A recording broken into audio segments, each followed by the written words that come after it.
میں رات کی گاڑی میں بیٹھ کر دلی روانہ ہو گیا۔ حاجی صاحب نے مشتاق علی کے ہوٹل کا پتہ مجھے لکھ کر دے دیا تھا۔ اس کے ہوٹل کا نام مغل ہوٹل تھا۔ میرا خیال تھا کہ یہ شہر کی گنجان آبادی میں کوئی پرانے ٹائپ کا ہوٹل ہوگا، لیکن مغل ہوٹل شہر کی ایک ماڈرن آبادی میں واقع تھا۔ 2 منزلہ ہوٹل تھا اور اس کے شیشے کے دروازے بھی تھے۔ میں رکشے سے اتر کر ہوٹل میں داخل ہو گیا۔ ہوٹل کی چھوٹی سی لابی تھی۔ بائیں جانب 6-7 صوفے لگے تھے جن پر کچھ عورتیں اور مرد بیٹھے ہوئے تھے۔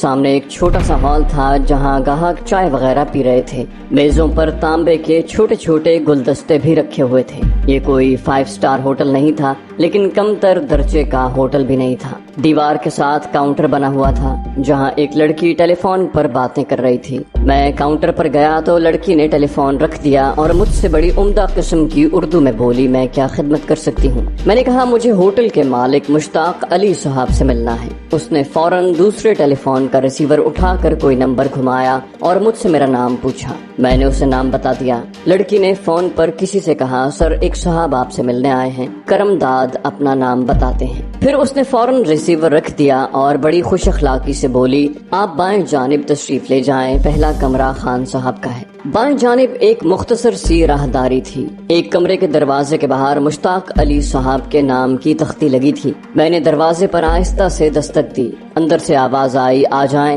کمرے میں داخل ہو کر میں نے ایک ادھیڑ عمر خوش لباس شخص کو دیکھا جو گرم شیروانی اور سفید پاجامہ پہنے صوفے پر بیٹھا کوئی فائل دیکھ رہا تھا۔ آنکھوں پر سنہری فریم والا نظر کا چشمہ تھا۔ چشمہ اتار کر اس نے میری طرف دیکھا۔ میں نے سلام کیا تو اس نے اٹھ کر میرے ساتھ ہاتھ ملایا۔ میں نے اپنا نام بتایا۔ کہنے لگا، تشریف رکھیں، حاجی فرید نے مجھے ٹیلی فون پر آپ کی ساری درد بھری داستان سنا دی تھی۔ مجھے سن کر بہت دکھ ہوا۔ یہ مشرقی پاکستان کا اجتماعی المیہ ہے۔ ہم بھارت کے مسلمانوں کو دوہرا صدمہ ہوا ہے۔ بہرحال آپ فکر نہ کریں، مجھ سے جو کچھ ہو سکا آپ کے لیے ضرور کروں گا۔ آپ فی الحال اپنے کمرے میں جا کر آرام کریں، شام کو تفصیل کے ساتھ آپ سے بات ہوگی۔ مشتاق علی بڑی اچھی اردو بول رہا تھا۔ وہ خاص دلی شہر کا رہنے والا تھا۔ مجھے اس کی باتوں سے کافی حوصلہ ہوا۔ بیرے نے مجھے ایک کمرے میں پہنچا دیا۔ وہاں میری ضرورت کا ہر سامان موجود تھا۔ میں نے گرم پانی سے غسل کیا۔ 2 جوڑے کھدر کے میں اپنے ساتھ لایا تھا۔ میں نے نئی کھدر کی بنگلہ ٹائپ کی قمیض اور پاجامہ پہن لیا، مگر مجھے ایک کوٹ یا صدری کی ضرورت محسوس ہو رہی تھی کیونکہ دلی میں ابھی سردی پڑ رہی تھی۔ میں نے بیرے سے پوچھا کہ سلے سلائے گرم کپڑے مجھے کہاں سے مل سکتے ہیں۔ اس نے ایک مارکیٹ کا ایڈریس بتایا۔ میں رکشہ لے کر مارکیٹ میں گیا۔ پیسے میرے پاس موجود تھے۔ میں نے ایک جرسی اور ایک گرم کوٹ خریدا اور واپس ہوٹل میں آ گیا۔ شام کے وقت مشتاق علی خود میرے کمرے میں آ گئے۔ کہنے لگے، آپ بازار کچھ چیزیں خریدنے گئے تھے؟ میں نے کہا، جی ہاں، ایک کوٹ اور جرسی خریدنی تھی۔ وہ صوفے پر بیٹھتے ہوئے بولے، میاں آپ پاکستانی ہیں، آپ کے پاس یہاں کا کوئی ویزا بھی نہیں ہے، آپ کو زیادہ باہر نہیں نکلنا چاہیے۔ آج کل پولیس اور ملٹری کی انٹیلیجنس والے مشرقی پاکستان سے فرار ہونے والے آرمی جوانوں اور سویلین کی تلاش میں پھر رہے ہیں۔ میں نہیں چاہتا کہ آپ کسی دوسری مصیبت میں پھنس جائیں۔ مشتاق علی صاحب نے بڑا صحیح مشورہ دیا تھا۔ میں اپنی بیوی کی پریشانیوں میں یہ بھول ہی گیا تھا کہ میں پاکستانی ہوں اور جنگی قیدیوں کی ٹرین سے فرار ہوا ہوں۔ میں نے کہا، آپ درست کہہ رہے ہیں، میں آئندہ اس بات کا خیال رکھوں گا۔ وہ رومال سے اینک کا شیشہ صاف کرتے ہوئے کہنے لگے، ہمارا شری راج کے گینگ سے براہ راست کوئی تعلق نہیں ہے، لیکن میں 1-2 ایسے آدمیوں کو جانتا ہوں جن کا اسی جرائم پیشہ گروپ کے لوگوں سے ملنا جلنا ہے۔ ان میں سے ایک آدمی کو میں نے فون کیا تھا مگر وہ گھر پر نہیں تھا۔ میں نے کہہ دیا ہے کہ وہ آئے تو اسے میرے پاس بھیج دیں۔ یہ آدمی مسلمان ہے لیکن شری راج کی CID کا خاص آدمی ہے۔ میں نے کہا، کہیں وہ شری راج کو خبر تو نہیں کر دے گا؟ مشتاق علی بولے، ایسی بات نہیں ہے، وہ میری وجہ سے ایسا کبھی نہیں کرے گا، ویسے بھی وہ کلمہ گو ہے اور پاکستان سے محبت کرتا ہے۔ اچھا یہ بتائیں کہ بھابھی صاحبہ یعنی آپ کی بیوی کا حلیہ کیسا ہے؟ میں نے کہا، میرے پاس اس کی فوٹو ہے۔ وہ بولے، یہ تو بہت اچھا ہے، مجھے دکھا دیں۔ میں نے بریف کیس میں سے جمیلہ کی فوٹو نکال کر دے دی۔ وہ اسے غور سے دیکھنے لگے۔ میں نے انگلی رکھ کر بتایا کہ یہ میری بدنصیب بیوی جمیلہ ہے۔ مشتاق علی بڑی دردمندی سے بولے، خدا کرے کہ یہ مسلمان خاتون آپ کے پاس واپس آ جائے۔ مشرقی پاکستان میں غیر بنگالیوں کے ساتھ بڑا ظلم ہوا ہے۔ انہوں نے جمیلہ کی فوٹو مجھے واپس کر دی اور کہا اسے آپ اپنے پاس سنبھال کر رکھیں، ضرورت پڑنے پر آپ سے میں لے لوں گا۔ دوسری بات مجھے یہ کہنی تھی کہ آپ اپنا لباس تبدیل کر لو تو زیادہ بہتر ہوگا، بنگالیوں والا لباس تمہیں کسی نئی مصیبت میں نہ پھنسا دے۔ مشتاق علی نے مجھے اپنے ایک خاص ملازم کے ساتھ دلی کے ایک نئے شاپنگ سینٹر بھیج دیا، جہاں سے میں نے اپنے لیے 2 پتلونیں، 2 کالر والی قمیضیں اور نئے جاگنگ شوز خرید لیے۔ دوسرے روز میں ان کپڑوں میں اپنے کمرے سے نکل کر مشتاق صاحب کے پاس آیا تو وہ مجھے دیکھ کر خوش ہوئے، کہنے لگے یہ لباس ٹھیک ہے۔ انہوں نے مجھے اپنے پاس بٹھا لیا اور کہنے لگے اگر کسی نے تم سے پوچھا کہ کہاں سے آئے ہو اور کہاں رہتے ہو تو کہہ دینا کہ میں کلکتے میں پرانے کپڑوں کا کاروبار کرتا ہوں اور دلی کاروبار کے سلسلے میں آیا ہوا ہوں اور مغل ہوٹل میں ٹھہرا ہوں۔ اس سے زیادہ کسی کو کچھ مت بتانا۔ باقی میں نے ابھی اپنے آدمی کو فون کیا ہے، وہ تھوڑی دیر میں یہاں پہنچ جائے گا۔ تم اپنے کمرے میں ہی رہنا، بہتر ہوگا کہ تم یہاں مجھ سے بھی زیادہ نہ ملو، یہ میں تمہاری بہتری کے لیے کہہ رہا ہوں، کیونکہ کل میں نے CID کے ایک آدمی کو ہوٹل میں چائے پیتے دیکھا تھا۔ میں نے کہا میں ایسا ہی کروں گا، آپ بے فکر رہیں۔ وہ بولے تم اپنے کمرے میں جا کر بیٹھو، میرا آدمی آیا تو میں اسے لے کر خود تمہارے پاس آ جاؤں گا۔ میں کمرے میں آ کر پلنگ پر لیٹ گیا اور سوچنے لگا کیا اب میں جمیلہ سے کبھی مل سکوں گا یا نہیں، کیونکہ حالات مجھے جمیلہ سے روز بروز دور کر رہے تھے اور اس کا ملنا مشکل سے مشکل ہوتا جا رہا تھا۔ ایک بات کا فیصلہ میں نے کلکتے میں ہی کر لیا تھا کہ جن لوگوں نے محمد پور سے میری بیوی اور دوسری غیر بنگالی عورتوں کو اغوا کر کے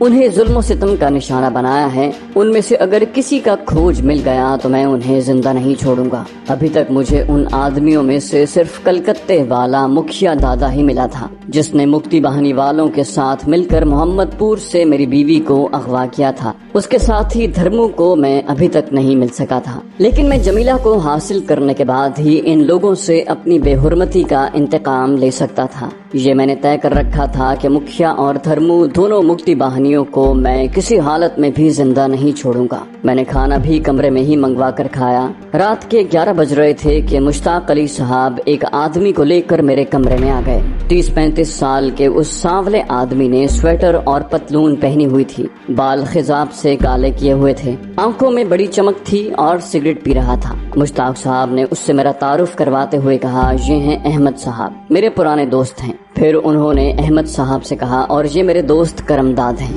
احمد صاحب نے بڑے غور سے مجھے اوپر سے نیچے تک دیکھا اور مجھ سے ہاتھ ملاتے ہوئے اردو میں کہا آپ ڈھاکے میں کیا کاروبار کرتے تھے؟ میں نے اسے بتایا کہ میرا فرنیچر کا کاروبار تھا۔ کچھ دیر مشرقی پاکستان کے حالات پر گفتگو ہوتی رہی۔ ڈھاکہ فال پر بھارت کے دوسرے مسلمانوں کی طرح انہیں بھی بڑا صدمہ پہنچا تھا۔ احمد صاحب نے براہ راست مجھ سے سوال کیا جس وقت مکتی باہنی والے آپ کے مکان میں داخل ہوئے تو آپ کہاں تھے؟ میں نے اسے بتایا کہ میں گھر سے باہر تھا۔ جب محمد پور میں آیا تو وہاں ہر طرف واویلا مچا ہوا تھا، مکتی باہنی والے غیر بنگالیوں کا قتل عام کر رہے تھے۔ سارے واقعات سننے کے بعد احمد صاحب کہنے لگے مجھے یاد ہے ہمارے باس شری راج کے کچھ آدمی بنگلہ دیش سے اغوا کر کے لائی ہوئی لڑکیاں دیکھنے کلکتے ضرور گئے تھے اور 2-3 لڑکیاں خرید کر بھی لائے تھے، مگر میں نے ان لڑکیوں کو صرف ایک بار ہی دیکھا ہے، اس کے بعد وہ ہمارے کمپلیکس میں کہیں نظر نہیں آئیں۔ میرا خیال ہے کہ باس شری راج نے انہیں اسپیشل ٹریننگ کے لیے انڈر گراؤنڈ کیمپ میں بھجوا دیا ہے۔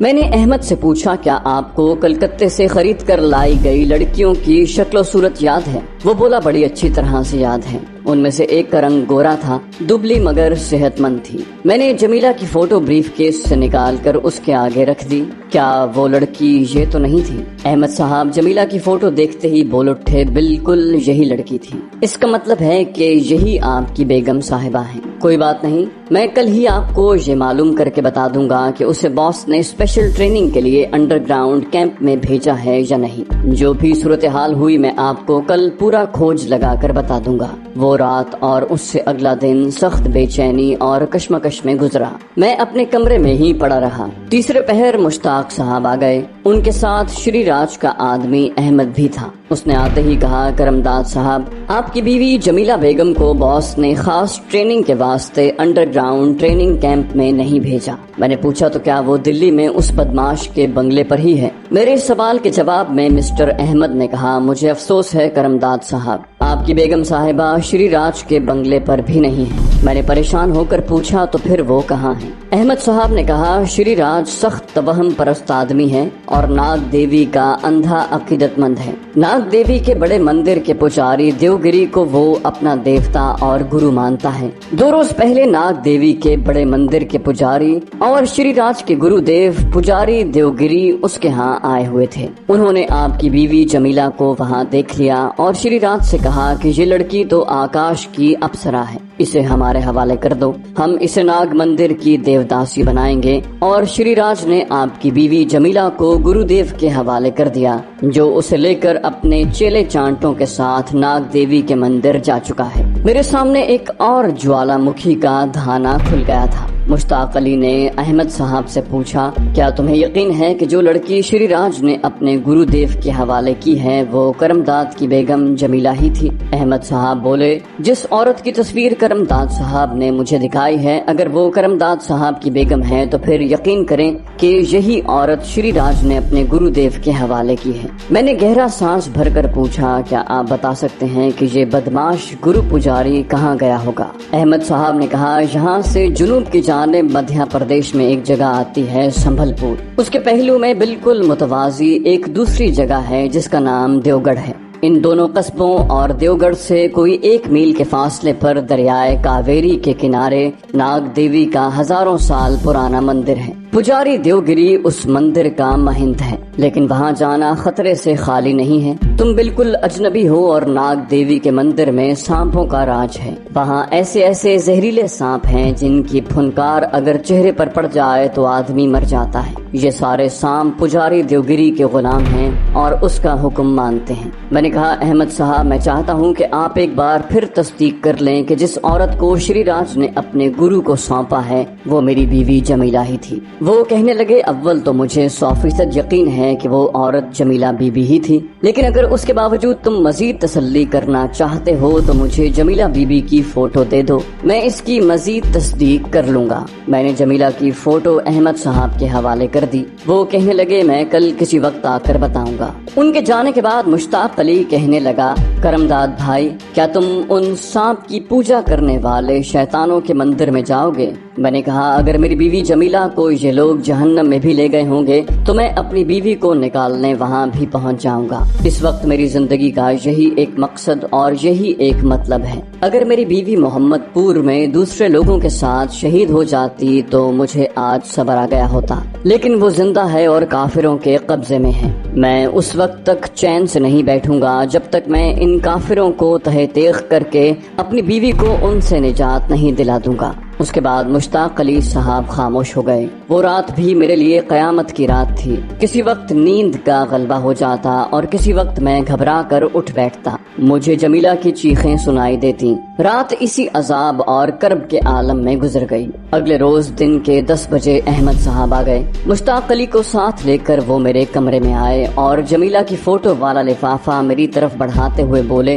کرمداد، اس بات کی تصدیق ہو گئی ہے کہ جس عورت کو شری راج نے اپنے گرو دیو کے حوالے کیا ہے وہ آپ کی بیوی جمیلہ بی بی ہی تھی، جس کی یہ فوٹو ہے اور جس کو شری راج کے آدمی کلکتے میں مکھیا دادا سے خرید کر لائے تھے۔ احمد صاحب کچھ دیر بیٹھ کر چلے گئے۔ ان کے جانے کے بعد میں نے مشتاق علی صاحب سے کہا، مشتاق صاحب، کیا آپ پتہ کر کے مجھے بتا سکتے ہیں کہ یہ سنبھل پور اور دیوگڑھ کے علاقے جہاں ناگ دیوی کا مندر ہے کہاں پر ہیں، اور وہاں جانے کے لیے مجھے کہاں سے گاڑی پکڑنی ہوگی؟ مشتاق صاحب کو یقین ہو چکا تھا کہ اب میں وہاں نہیں رکوں گا۔ کہنے لگے، میں نے اس طرف کبھی سفر نہیں کیا، لیکن اتنا جانتا ہوں کہ یہ علاقہ جیسا کہ احمد صاحب نے بتایا آندھرا پردیش میں نہیں ہے بلکہ مدھیہ پردیش میں واقع ہے۔ میں پوری انکوائری کر کے تمہیں بتا سکتا ہوں، تب تک تم یہاں کمرے میں ہی ٹھہرو۔ وہ نیچے ہوٹل کی لابی میں چلے آئے۔ کوئی 1 گھنٹے بعد آئے اور کہنے لگے، میاں یہ دونوں علاقے واقعی مدھیہ پردیش میں ہیں۔ ناگ دیوی کا مندر دیوگڑھ کے قریب دریائے کاویری کے کنارے ایک جنگل میں واقع ہے۔ تمہیں دلی سے رانچی جانے والی گاڑی پکڑنی ہوگی۔ رانچی سے تم دوسری ٹرین پکڑو گے جو اڑیسہ پرانت کے بڑے شہر بھوبنیشور کو جاتی ہے۔ سنبھل پور راستے میں ہی آتا ہے۔ تم سنبھل پور اتر جاؤ گے اور وہاں سے کسی لاری میں بیٹھ کر دیوگڑھ کی طرف جاؤ گے۔ لیکن میں حیران ہوں کہ تم اکیلے یہ خطرناک مہم کیسے سر انجام دو گے؟ تمہارے پاس اپنی حفاظت کے لیے کوئی اسلحہ بھی نہیں ہے۔ تم ان سارے علاقوں سے ناواقف ہو۔ میں نے کہا، خدا کی مدد میرے ساتھ ہوگی۔ مشتاق صاحب، آپ نے میری خاطر جو کچھ کیا اس کے لیے میں آپ کا شکر گزار ہوں۔ اللہ آپ کو اس کی جزا دے گا۔ میری آنکھوں میں آنسو آ گئے جنہیں میں نے بڑی مشکل سے روک لیا، کیونکہ کسی کے سامنے آنسو بہانا مجھے گوارا نہیں تھا۔ مشتاق صاحب بولے، کرمداد بھائی، تم کیسی باتیں کرتے ہو؟ میں نے جو کچھ کیا ایک مسلمان کی حیثیت سے اور ایک انسان کی حیثیت سے اپنا فرض ادا کیا ہے۔ جمیلہ تمہاری بیوی ہی نہیں، ہماری بہن کی طرح بھی ہے۔ خدا کرے کہ وہ تمہیں جلد مل جائے اور تم دونوں خیر و عافیت سے پاکستان واپس پہنچ جاؤ۔ میں نے ان سے کہا کہ وہ کلکتے میں حاجی فرید احمد صاحب کو تمام حالات سے باخبر کر دیں اور انہیں کہہ دیں کہ اگر میں جمیلہ کو واپس لانے میں کامیاب ہو گیا تو ان کا شکریہ ادا کرنے ان کے پاس ضرور آؤں گا۔ مشتاق صاحب بولے، میں آج ہی انہیں فون کر کے سارے حالات بتا دوں گا۔ تم کب روانہ ہونا چاہتے ہو؟ میں نے کہا، میں تو اسی وقت نکل جانا چاہتا ہوں، مجھے صرف اتنا معلوم کروا دیں کہ دلی سے رانچی شہر کو ٹرین کس وقت جاتی ہے۔ وہ بولے، یہ میں ابھی فون پر معلوم کیے دیتا ہوں۔ مشتاق صاحب نے نیچے جا کر ریلوے انکوائری آفس سے جو کچھ معلوم کیا مجھے اوپر آ کر بتا دیا۔ کہنے لگے، ایک ایکسپریس ٹرین رات کے 9:15 بجے دلی اسٹیشن سے چلتی ہے، اس کے بعد رات 11 بجے ایک مسافر ٹرین پھر چھوٹتی ہے۔ میں نے کہا، میں 9:15 بجے والی گاڑی پکڑنا چاہتا ہوں۔ ٹھیک ہے، میں تمہارا ٹکٹ منگوائے لیتا ہوں، اگر پیسوں کی ضرورت ہو تو مجھے بتا دو، جتنے پیسے چاہیے میں پیش کر دیتا ہوں۔ میں نے کہا، میرے پاس اس وقت 600-700 روپے موجود ہیں اور میرا خیال ہے کہ یہ کافی ہوں گے۔ وہ بولے، جیسے تمہاری مرضی۔ مشتاق علی صاحب مجھے اس طرح دیکھ رہے تھے جیسے میں موت کی مہم پر جا رہا ہوں۔ اس میں کوئی شک شبہ بھی نہیں تھا کہ میں موت کی مہم پر ہی جا رہا تھا۔ اگر جسمانی طور پر کوئی چیز میرا حوصلہ بڑھا رہی تھی تو وہ میری فوج میں حاصل کی ہوئی کمانڈو ٹریننگ تھی۔ مجھے اپنے اوپر پورا اعتماد تھا اور مجھے معلوم تھا کہ میں اتنی آسانی سے دشمن کے قابو میں آنے والا نہیں ہوں۔ صرف مجھے ایک پستول یا ایک بڑے کمانڈو چاقو کی شدید ضرورت تھی۔ پستول کا ذکر میں نے مشتاق صاحب کے آگے اس لیے نہیں کیا تھا کہ 2-4 دنوں میں نے اندازہ لگا لیا تھا کہ مشتاق صاحب اس قسم کے آدمی نہیں ہیں کہ میرے لیے کہیں سے بلا لائسنس پستول وغیرہ کا بندوبست کر سکیں۔ اگر میں انہیں کمانڈو چاقو لانے کے لیے کہتا تو وہ یہ چاقو بھی نہیں لا سکتے تھے، کیونکہ انہیں اس خاص قسم کے چاقو کی سمجھ نہیں تھی۔ میں نے خود ہی بازار سے چاقو خریدنے کا فیصلہ کیا اور مشتاق صاحب کو بتائے بغیر ہوٹل کے پچھلے دروازے سے نکل کر دلی کے اس ماڈرن علاقے کی ایک مارکیٹ میں آ گیا۔ وہاں چاقو چھریوں کی ایک دکان تھی جہاں سے مجھے ایک کمانڈو چاقو مل گیا۔ اس چاقو کو بھارت کے جنگلوں میں شکار کھیلنے والے شکاری لوگ استعمال کرتے تھے۔ چاقو پر چمڑے کا غلاف چڑھا ہوا تھا۔ میں اسے لے کر ہوٹل میں آ گیا۔ شام کا کھانا میں نے اور مشتاق علی صاحب نے مل کر کھایا۔ کہنے لگے، کرمداد بھائی، مجھ سے کوئی کوتاہی ہو گئی ہو تو مجھے معاف کر دینا، میں تمہاری اچھی طرح سے خدمت نہیں کر سکا۔ مشتاق علی صاحب بڑے درد مند مسلمان تھے۔ میں نے کہا، آپ نے میرے ساتھ بھائیوں سے بڑھ کر سلوک کیا ہے، میں اسے کبھی فراموش نہیں کر سکوں گا۔ میں نے جمیلہ کی فوٹو والا لفافہ اپنے کوٹ کی جیب میں سنبھال کر رکھ لیا۔ ٹھیک 8:30 بجے مشتاق صاحب نے میرے لیے ٹیکسی منگوا لی۔ وہ اپنی گاڑی میں مجھے نہیں بھیجنا چاہتے تھے، یہ بھارتی مسلمان ہونے کے ناطے ان کی مجبوری تھی۔ میں مشتاق صاحب کے گلے لگ کر ملا۔ ہوٹل کی لابی سے نکل کر تیز تیز قدم چلتا ٹیکسی میں سوار ہوا اور ٹیکسی دلی ریلوے اسٹیشن کی طرف چل پڑی۔ دلی سے رانچی تک کا سفر کافی طویل تھا، پورے بھارت کے وسط میں سے گزرنا پڑا۔ راستے میں کئی بڑے شہر آئے، دلی سے علی گڑھ، علی گڑھ سے آگرہ، وہاں سے کانپور اور الہ آباد، پھر بنارس سے آگے صوبہ بہار کا مشہور تاریخی شہر آ گیا جہاں مہاتما بدھ کو گیان حاصل ہوا تھا۔ پورا ایک دن اور ایک رات سفر میں گزر گئی۔ دوسرے دن شام کے وقت گاڑی رانچی پہنچی۔ رانچی سے مجھے سنبھل پور جانا تھا۔ معلوم ہوا کہ آگے بھی ایک رات کا سفر ہے اور سنبھل پور والی گاڑی 10 بجے رات کو چلے گی۔ میں نے رانچی کے اسٹیشن پر ہی رکنے کا فیصلہ کیا۔ میں شہر میں ادھر ادھر پھرنے سے کوئی خطرہ مول لینا نہیں چاہتا تھا کیونکہ میں پاکستانی تھا اور میرے پاس بھارت کا کوئی ویزا نہیں تھا۔ دلی میں بنگال سے کافی دور تھا مگر اب مغربی بنگال کے کافی قریب آ گیا تھا اور میں اسی علاقے سے فرار ہوا تھا۔ اس بات کا امکان تھا کہ میں CID والوں کی نگاہوں میں آ جاؤں۔ اسٹیشن کے مسافر خانے میں بہت سے مسافر موجود تھے۔ میں بھی وہاں پر ایک طرف ہو کر بیٹھ گیا۔ وہیں میں نے ریلوے کی کینٹین پر کھانا وغیرہ کھایا، چائے پی اور رات کے 10 بجنے کا انتظار کرنے لگا۔ میں پوری طرح خبردار تھا۔ ابھی تک مجھے وہاں کوئی مشکوک آدمی نظر نہیں آیا تھا۔ ٹکٹ میں نے لے رکھا تھا۔ رات کو 10:30 بجے سنبھل پور سے ہوتی ہوئی آگے ناگپور کو جانے والی گاڑی آ گئی۔